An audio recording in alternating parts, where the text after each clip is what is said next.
So I have been working in the UAE for 15 years.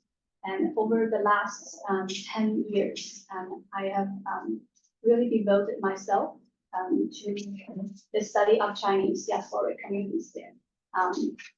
And we know that Chinese are being growing in number and in influence, right? Both in the UAE and in the broader Middle East and then North Africa region. It has a lot to do with the Belt and Road Initiative recently.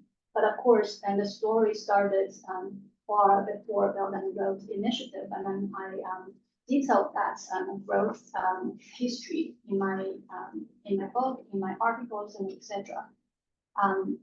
The stories about the Chinese are, usually quite simple.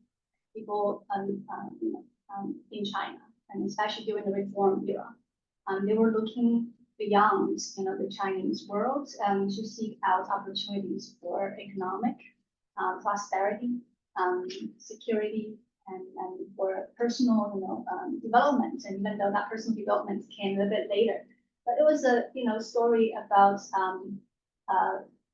opportunity seeking, about personal development. So we know the Chinese have been very successful around the world. We've heard stories about them in North America, in Australia, in Africa, and then now in the Middle East. And it seems that the Middle East is a new place, relatively new place for Chinese migration. And so what's the current state of Chinese migrants in the UAE and in the broader region?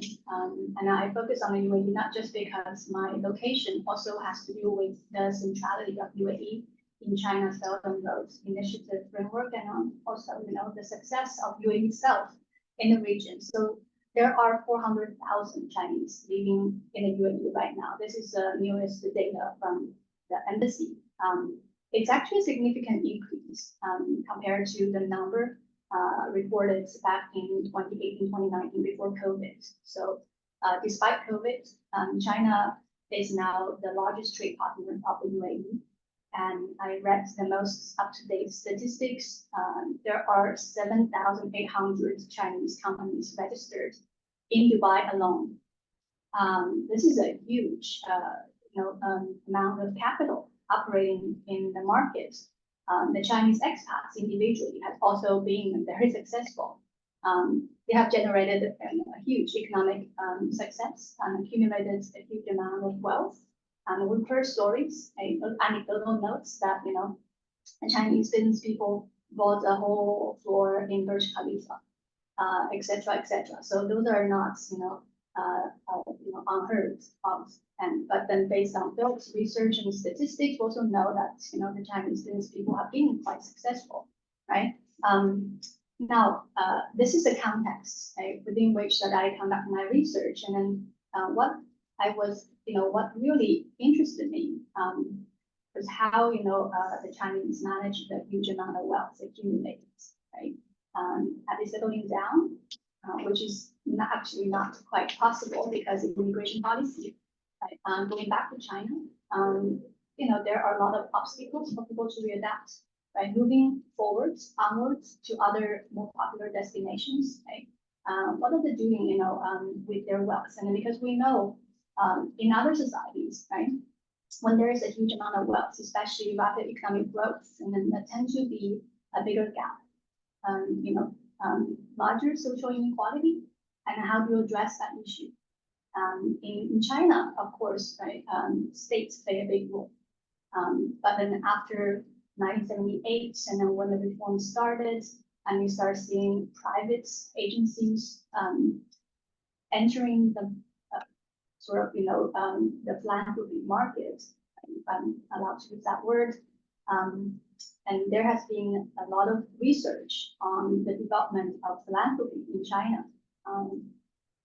But at the same time, right, philanthropy is also sort of a Western kind of concept, especially how it's done in recent decades.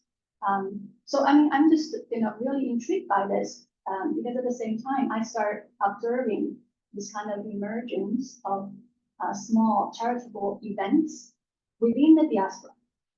So, for example, my article back in 2020 titled Community Development and Social Engagement of the Chinese Expatriates in the UAE. I look at institutional development, like any other charity, any other diasporic communities. I have seen various kind of events organized by provincial trade associations in the UAE. And so donations are a very common way of, engaging with the broader community. And then there's also other stories about the Chinese being a bit, reserved, insulated, not really, embracing the local cultural and social, contingencies and not really reaching out, right? But as the wealth grow, what I've seen is that, there's a greater desire to be part of the larger society, to be seen, to be heard, not just, living there for the sake of money, but really wanted to make, a small difference, maybe. I mean, there are different interpretations, of course, why people involve and engage, right? There's a bigger sort of concerns of, morality, bigger concerns of value and virtue. But then there's also, this kind of feeling that, we want to be part of this community. So because of these observations, I started looking into the nonprofit organizations and then how they operate in the UAE. Are they all sort of organically grown in the UAE, or are they coming from outside? Right? What are kind of collaborations that they have engaged in with other local charitable organizations or global large NGOs? Right?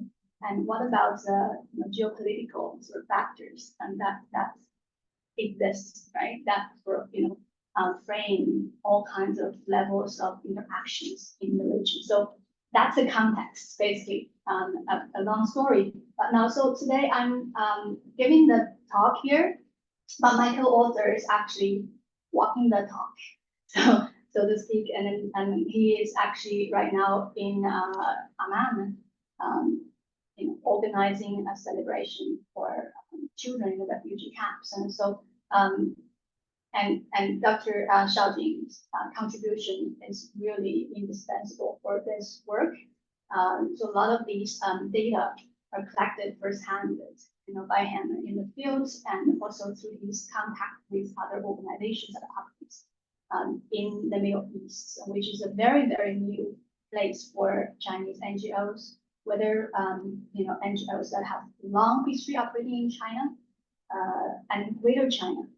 I should say Greater China because that would include Taiwan, Hong Kong, and other Chinese diasporic communities, but also these locally grown sort of small organizations, which didn't have to expand to the broader areas in the Middle East, and they could have just focused on the UAE. But then there seemed to be this kind of desire, interest, determination, and to do more to make a bigger difference on behalf of the Chinese community. There's a strong sense of that kind of image there. Right? So anyhow, I'm going to get into more specific discussions and bringing in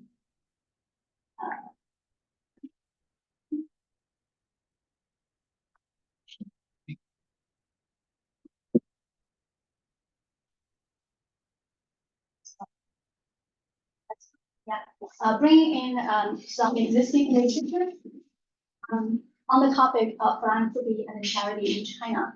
I think it's important to kind of situate the research in the broader background of theory of applied research, because there's a lot of ties between the Chinese diasporic communities and what is happening in mainland China. So now, what about the state of philanthropy in China? This is, there are several articles that I drew on.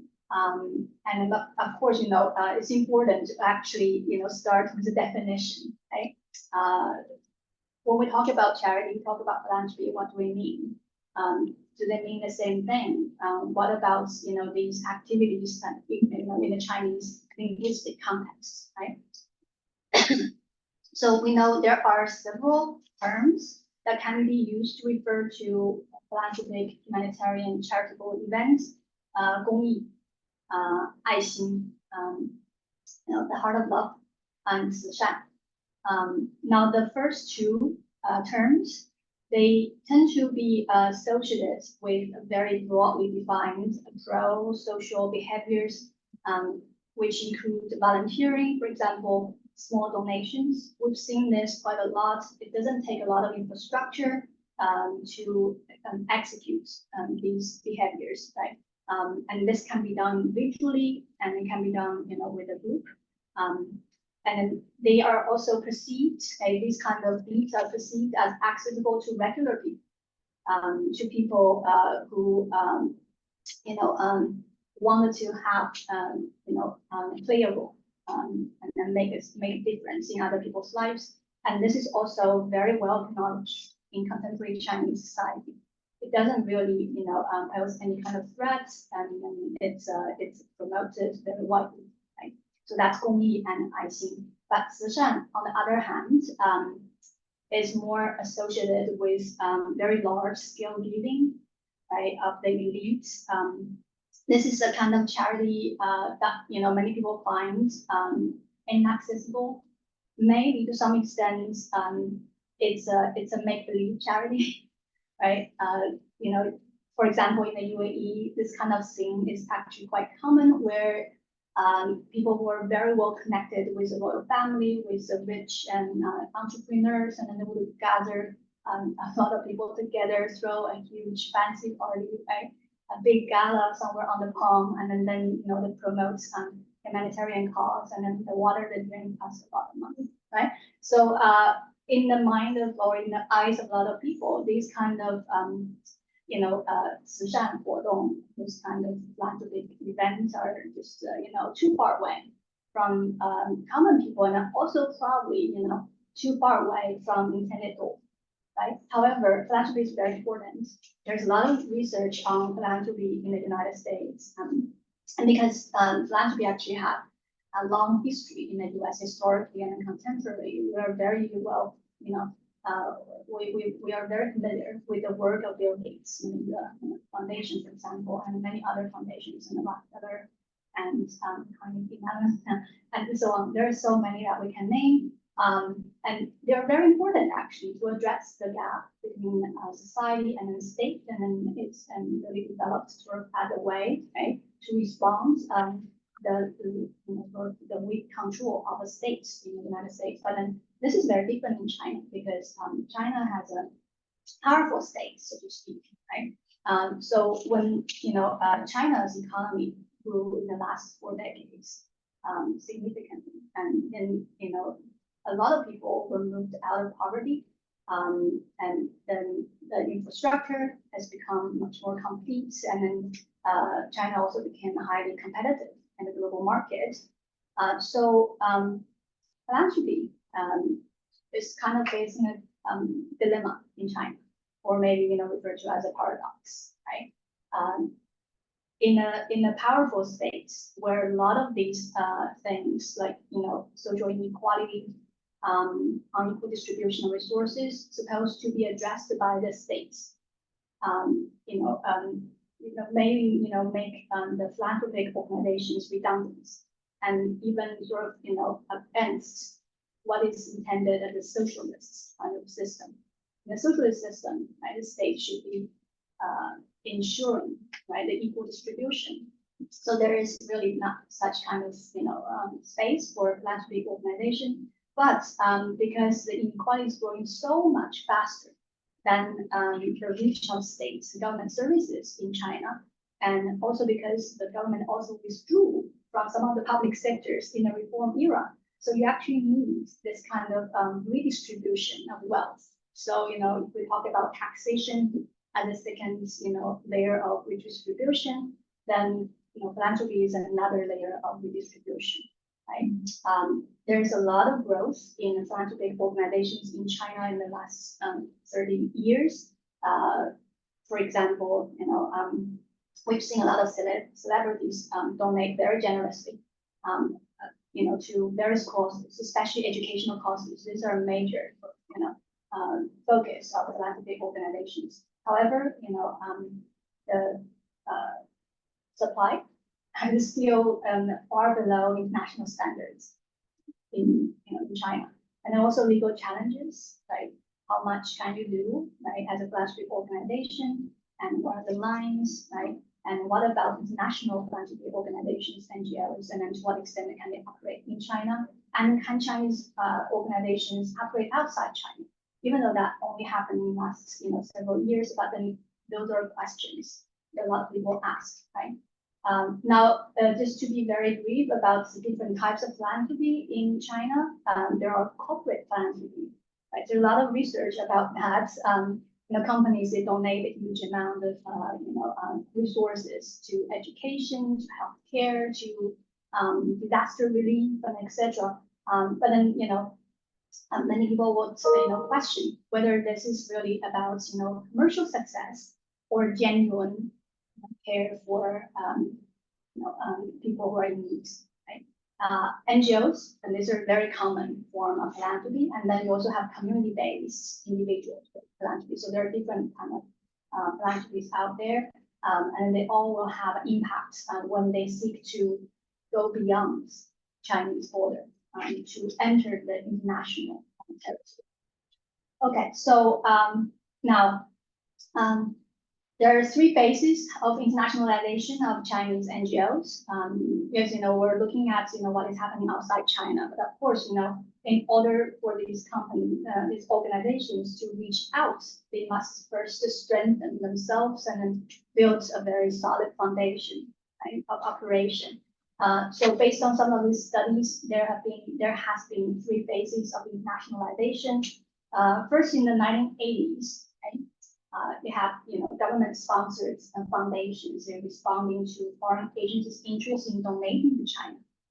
This is not the kind of internationalization that we probably assume. It's more about the incoming funds and personnel from outside China to help the Chinese people who are in need, right? Education, poverty alleviation programs, and disaster relief. Right? That's the phase when the government start allowing foreign foundations to enter, foreign resources to enter China, and a lot of those resources are not really coming from Western NGOs. Many of those actually came from Chinese diasporic NGOs, and then they operate, for example, North American Chinese Association, something like that, right? So that's the first phase of internationalization, and once people are in, and then there's a lot of training that takes place, and then the NGO workers can learn from more established model and also understand possibility of collaborating and then probably going beyond the border. But then there's a huge need in China, huge need, right? It's sort of like there's no point of thinking about sending things out because there's so much need inside China. There's a regional inequality between the northwest and then southeast and so on and so forth. Right? So from the 1990s to 2004, there's a active acquisition of external resources for domestic projects. Right, first phase is when outsiders trying to reach China, and then the second phase is when Chinese NGOs start really promoting their project and then try to attract these supports and then in many different ways, not just financial resources, but also management ideas, institutionalization models, and so on. And now from 2004 to present, right, this is when international projects start being developed by local Chinese NGOs. Right? And this is also a time when China entered this very rapid development process, right? Especially after 2008, after the Olympics, and also because of the Wenchuan earthquake, right? And then it seems that there's a much bigger interest inside China, not just in those large organizations, but also individuals who wanted to do something good, not just for China, and also for everyone.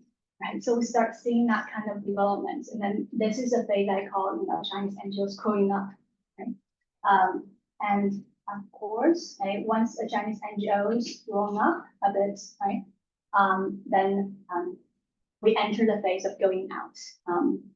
This going out phase sort of, parallel with the going out phase of Chinese enterprises, Chinese companies. And then we all know that 1999 was a definitive moment where, the government policies start kind of directing Chinese capital, Chinese knowledge, and Chinese ideas and Chinese people towards markets that are considered more, underdeveloped. In the South. South-South cooperation has been very important to the Chinese reform era. The Chinese NGO going out started a bit late, but then it's a natural consequence. It's sort of a natural growth trajectory of the going out strategy, right? So mostly, it started. The initial phase started 2004, but then really started after the Belt and Road Initiative rolled out. So there are several models there, right? To understand why the NGOs are going out, where they're going to, what are the driving forces here. So I identified these based on the literature review. There are at least 4 major driving forces. First, government encouragement. Right? This, of course, is very very common, the major theoretical argument here. It has a lot to do with what government wants, right? Especially corporate philanthropies. And, they are the ones who really align with the Chinese national interests. And therefore, they're also supported and then sanctioned by the Chinese states, right?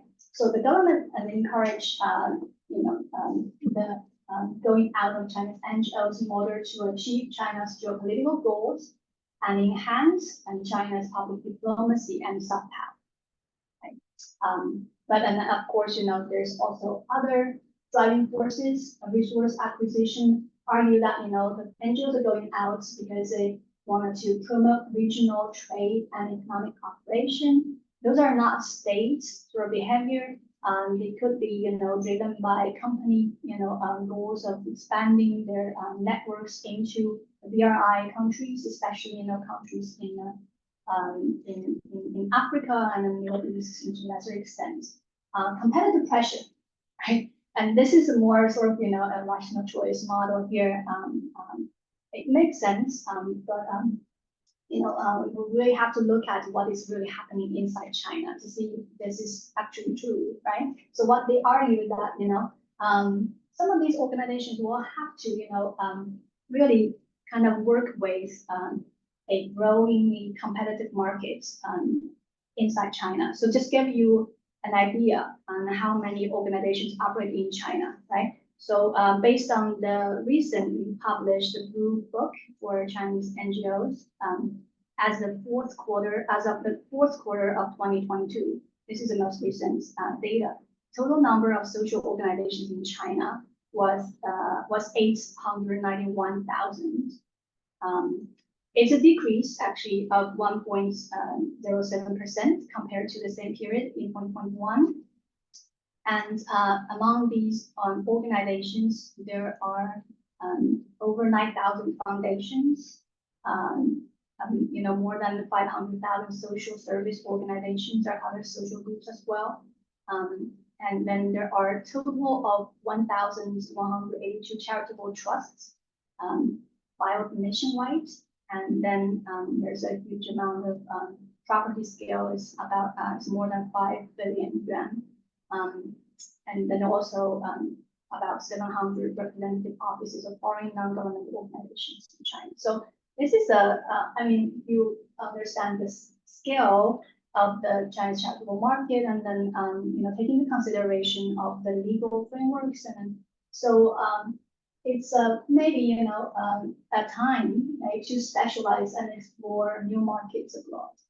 Right, the NGOs are facing challenges of not having a place to go. Maybe NGOs go into the same areas too frequently. Right, maybe there's a sort of, overlapping, and then therefore, maybe, a redundancy, right? So that's the argument here.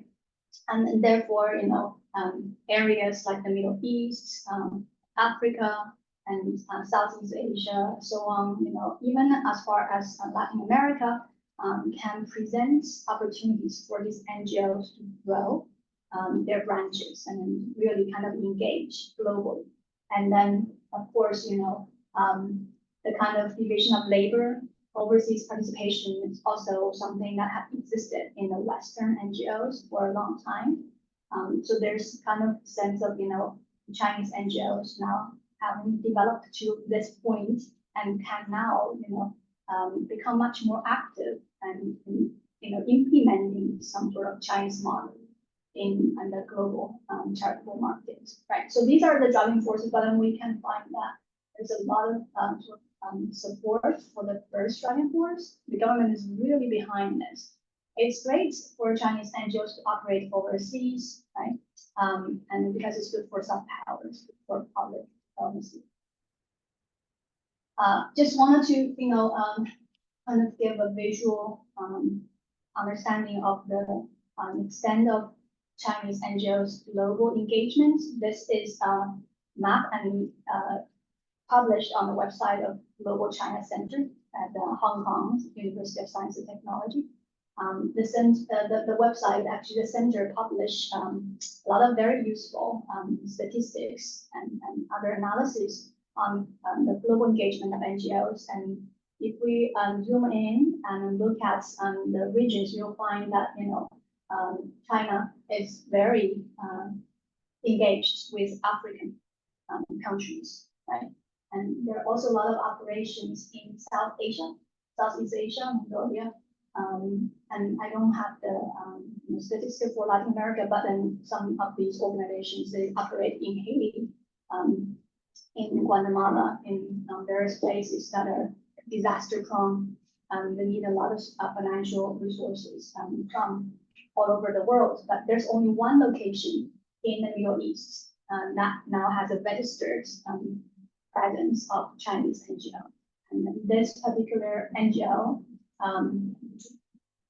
has a relatively long history.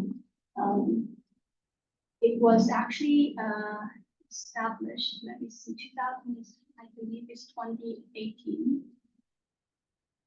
Yeah, it started in 2018. It's called the Peacelands Foundation, and in Chinese, Pinglan Gong.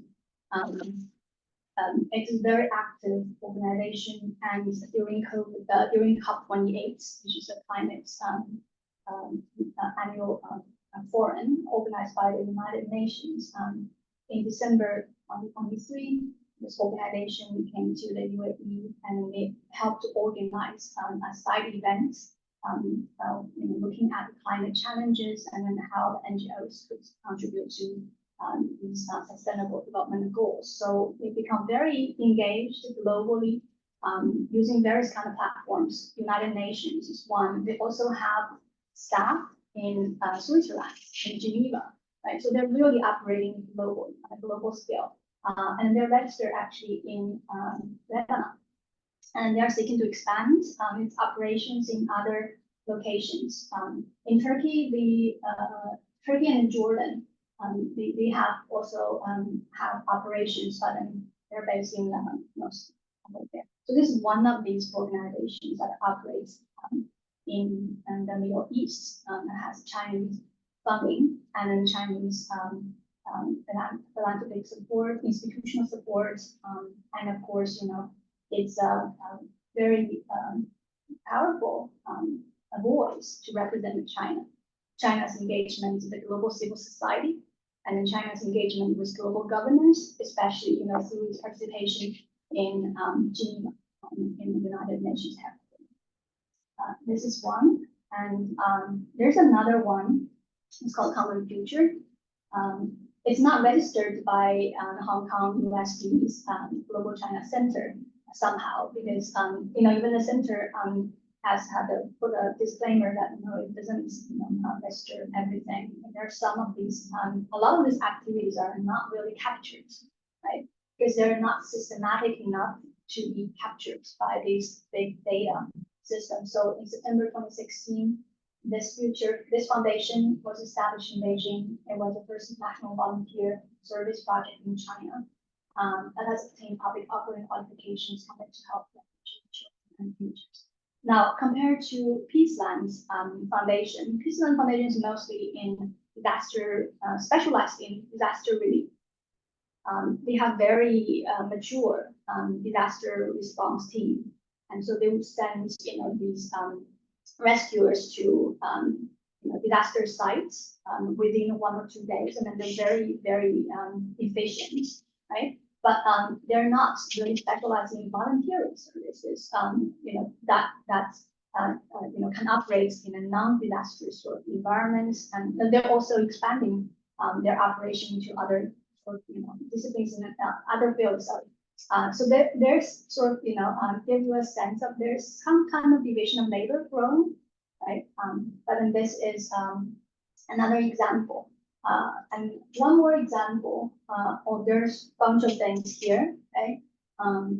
So there are other branches and volunteer groups that operate in the Middle East, but they're not really captured. There's some new organizations that are being founded right now. For example, EU-China Platform for Gaza. This is a charity drive backed by the government. So there's something very new. And this is an evolving field, and I think we're just trying to collect more data to understand different types of organizations. And of course, our interest is really to look at what is the driving force behind this. If there's sort of a discourse, a rhetoric being constructed, and to explain this kind of interest and then growing operation of Chinese NGOs into the regions. And of course, I must talk about Strategic Foundation, right? Because this is the first Chinese, in the broader sense, organization, non-profit organization, non-governmental organization that operates outside China. It has a huge global presence. It was the first one actually entered the Middle East and involved in refugee support and training, etc. And it also has a very strong, powerful connection with religion, right? With this kind of the literature review and then some empirical kind of data here, I wanted to kind of look at maybe more closely, right, into the religious dimension of Chinese charity or philanthropic organizations, NGOs in general, right? There have been a number of research, especially in the first decades. Most of those actually published within the last 20 years, right? 15. But then we know a lot of things have changed, right? Most of these studies published in 2011, 2016, 2017, and then the field work was actually done in the first decade of the 20th century, right? And we know that it's much harder to talk about, religion these days, but there's a very strong connection between religion and philanthropy in China. This is what we know. Even though, right, when we look at philanthropic organizations, we see that the model on how it's run today in the contemporary time largely inspired by the Western model, but there's a lot of indigenous traditions, and that has inspired Chinese philanthropists. China actually has a very long history. Imperial China has a very long history of philanthropy and charitable even activities, right? They're not necessarily large organizations, but there have been some very notable individuals and who have organized some very influential charitable events and activities that have huge impacts on society. So we know that after 1978, right, for a period of time, religion was actually revived in China, and religion was brought back, right, in the philanthropy and the NGO fields. But gradually, right, religion will have to detach from these organizations, or these organizations have to detach themselves from religious aspect and then continue involve and engage with global charitable activities. So this is one dimension of that discussion. Philanthropy in China has this long influence of religious ideas. Some of those are, very indigenous. There's traditions from Taoism, from Buddhism, right? And of course, there's also important traditions. Christianity and Islam all have different ways of providing support and then addressing the gap between the state and the society. Now, if we look at the Chinese model, right? So we have the historical sort of cultural heritage there, but then the social corporatism that developed in the last 3 decades is also being quite prominent there. China now has a middle class, and the middle class is growing, and they are becoming more interested in in this kind of global outlook, adopting this global outlook. The wealth is growing as well, and then certainly the high net worth individuals are increasing in this number. And those are all captured today, and then they can be directed towards something for greater good. And how do they define that greater good? There's a very interesting article by an anthropologist, Crane, 2022. She talked about new philanthropy in China, and her research was done completely in China. But I think some of these arguments she made very useful. For example, right, she looked at how these philanthropic organizations manage and balance socialist ethics and market economics, right? And she talks about 3 models and that characterize this what she calls the new philanthropy. First, she talked about the new philanthropy as a revolution, right? Revolution. It's very sort of kind of oxymoron to think about how the new rich could actually use philanthropy as a form of revolution, right? Her argument is that these elites were actually quite aware of this huge gap that has been generated during the reform era. Some of them might have a little bit sense of guilt because the market was quite open, and they were the ones who benefited hugely from this, sort of free-for-all economic reform, and then they have managed to accumulate a huge amount of wealth. And then now, in order to secure the position in society, and then they need to reach out and really involved in this kind of redistribution process, right? So it's a revolution, but it's a revolution to restore social harmony and equilibrium, right? So it's a revolution from the top, not a revolution from the bottom, but nevertheless, it's still revolution. Right? And then the second argument is that the new rich, the elitists, and the upper middle class also looking at using philanthropy and to build legacy. This is something also quite Western, probably because the Rockefeller and the Carnegie and the Templeton Foundation are all about building legacy, right? So for the Chinese, the new generation, the younger generation, who are more globally oriented, have a huge wealth behind them. They also wanted to generate this kind of legacy because the socialist revolution has cut off those legacies. And then how can you reestablish, rebuild, right? And to put in simple words, you have to know, where your family comes from, right? Who are your great grandparents, and then why they're important. If you build philanthropic projects, right, both in China and probably outside China, then the descendants of the family will have something to be proud of and to kind of carry on. And this is great too, because now the paradigm for the wealthy second generation can probably, build a new identity as start that philanthropy, so the second generation of philanthropists. Right? So this is a new legacy. This is wonderful. And then another argument she made is about the new sort of philanthropy as a tradition, a new tradition, right? And that relates to some of these earlier studies on religion and philanthropy in China, right? And it's really sort of pushing the practitioners, like the activists and individuals involved in these philanthropic activities to rethink the values, right? The component of culture that could inform their decisions and to build something that can, really support the continued development of their activities outside China, inside China, right?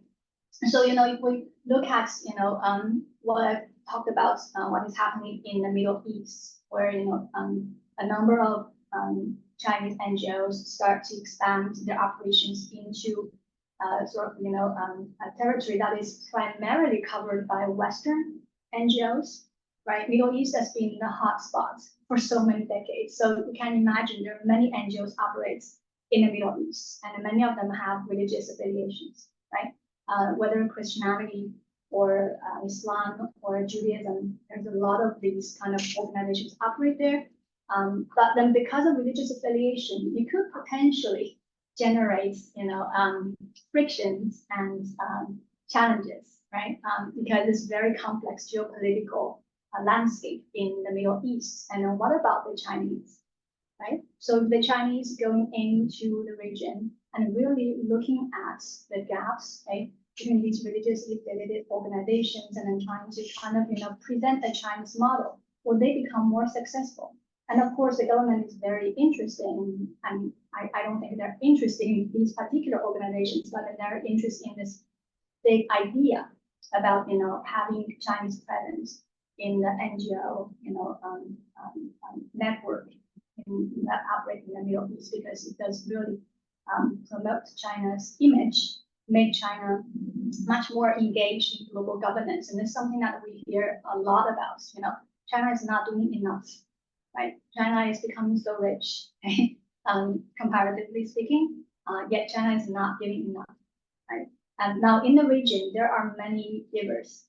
For example, UAE is a very big, donor to regional causes. And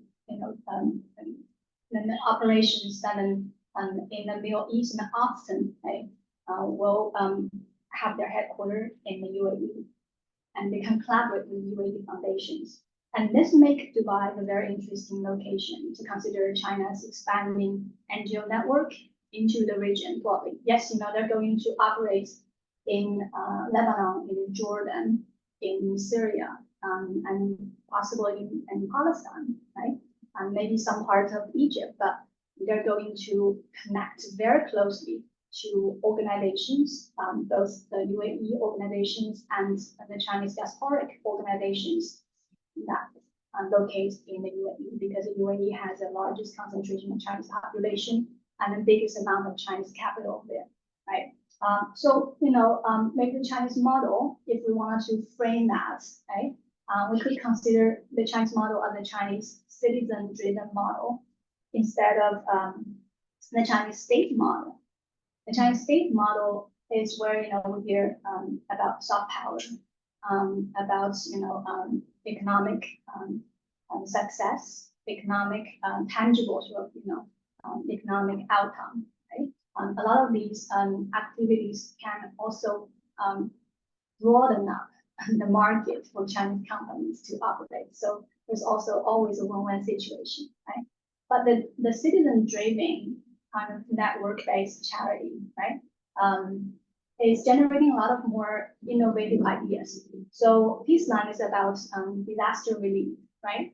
They will set up the camps and provide basic infrastructure for people who are displaced by disasters or maybe war, right? But then others will be volunteering work and then going somewhere to help out. But then how can you meet the sustainable development focus, right? So recently we've seen a lot more capacity building activities generated by these organizations that I mentioned earlier. By capacity building, what we mean is that in addition to donating, right, necessary resources such as rice, flowers, and then basic oil, basic things that they always buy in local. When you operate in the UAE, in the Middle East, you have to be very careful about these hierarchies, right? And of course, the money coming from China should be spent locally to generate, an income, more income for the local economy. But what about capacity building, this kind of long-term development? So recently we've seen Chinese organizations donating solar panel units, right, to refugee camps, so that they can have electricity generated more sustainably from this unit, and so that they can build irrigation system, and they can actually have more sustainable agriculture despite a very small scale. And then they can raise animals on the little farm near the refugee camps, and so it really help the locals, right, to find a way to sustain their livelihoods. Capacity building is also about education, right, and to bring educational resources. But there's a lot of cultural challenges, linguistic challenges, to say the least, right? A lot of these organizations, Chinese organizations, operates in the region, right? Do not have the capacity yet to build long-term relationship, long-term collaborative relationship with the local organization. They need people who speak the language, not only the language that middle class speak, but then the dialects and then other forms of collaboration that the locals can actually accept, right? But now in the Middle East, what is probably very friendly to the Chinese outsourcing of NGO resources right now, it is more friendly and positive, right? Perception of China in the UAE. The recent Arab barometer results show that, and also Arab youth survey show, China is perceived more positive in the Middle East, especially among young people, the young population, and they are considered a model that China is considered a model that can be emulated, right? And then the Chinese charity, of course, will come with less baggages, right? And because of that, maybe there's a sort of a Chinese moral network emerging there. It's less connected to religious missions, right? And because the cutoff between religion and philanthropy, to some extent, this has also kind of propelled the globalization of Chinese model. And so the Chinese model will seem to be more secular, but then with this general sort of concern of doing well, right, and then live happy life, and also do good things to everyone. So I'm going to end here, okay? And I thank you very much for your patience as I kind of ramble on and bring together some of these new things I've learned in this process of research, and then we continue to look into the empirical data and to collect data on the ground, and then we hope to have another opportunity to share the research in either one of a paper or maybe another presentation in the future. Thank you very much.